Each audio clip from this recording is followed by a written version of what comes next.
I'm going to tell you exactly what to do when you find yourself in the in-between. The in-between is that zone of your manifestation or quantum leaping journey when you don't really associate or resonate with this old identity or old version of who you used to be, but you know that you're not quite yet that next level version of who you are becoming or who you desire to be. And I'm going to tell you what to do through, of course, another Avatar The Last Airbender metaphor. So in Avatar The Last Airbender, there is a part of the series where he knows that his friend, King Bumi, the king of the Earth Kingdom, is imprisoned. And the Fire Nation, the ones who are the villains of the series, are overthrowing him as king and taking over his whole entire kingdom. So Aang, being the Avatar, the bridge between both worlds of spirit and matter, the most powerful human being on the planet in that universe, decides that he's going to go after King Bumi and find him and then release him from his imprisonment. So what happens? Aang goes and finds King Bumi.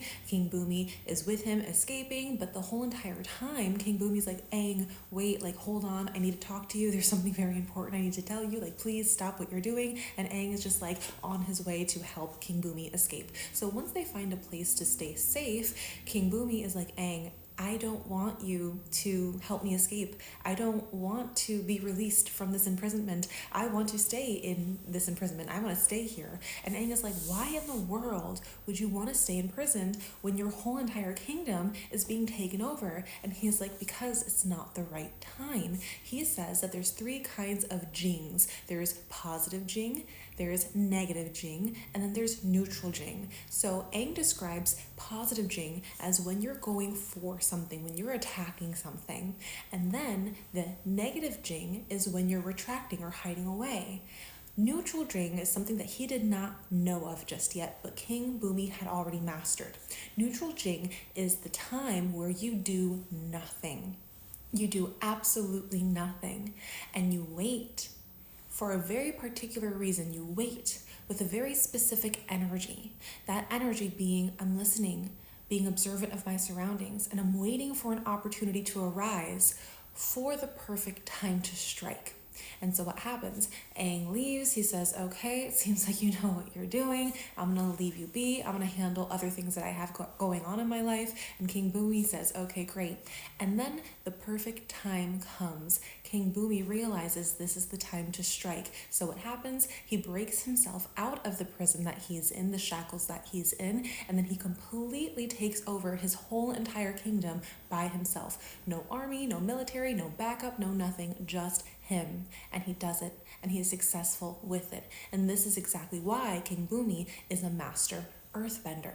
So take from the story what you will. Realize that when you're not really associating or resonating with this old version of who you used to be, and you feel like you're taking all the action and staying super disciplined and staying super consistent to that next level version of who it is that you are becoming, but you don't really associate with either or, and you feel like you're stuck in the waiting zone again, remember, you're not in the waiting zone, you're in the in-between. This is where the shift actually happens. So even if you don't really feel like your manifestations are coming through, even if you don't really feel like the quantum shift is happening, it actually is. This is the perfect time of opportunity where you don't have to keep exerting or forcing so much or even staying completely disciplined and consistent every single day. Sometimes it's okay to cruise. Sometimes it's okay to allow yourself to say, you know what?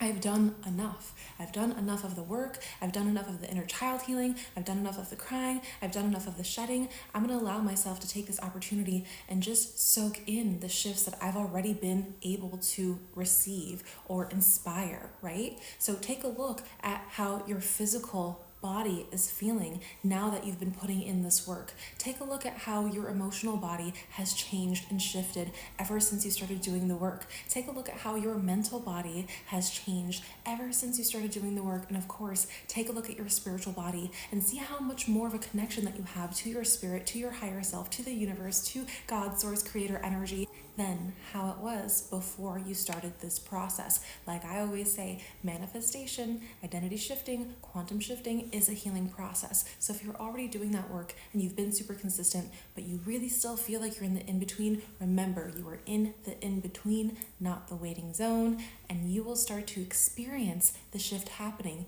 in real time. I'm going to do nothing.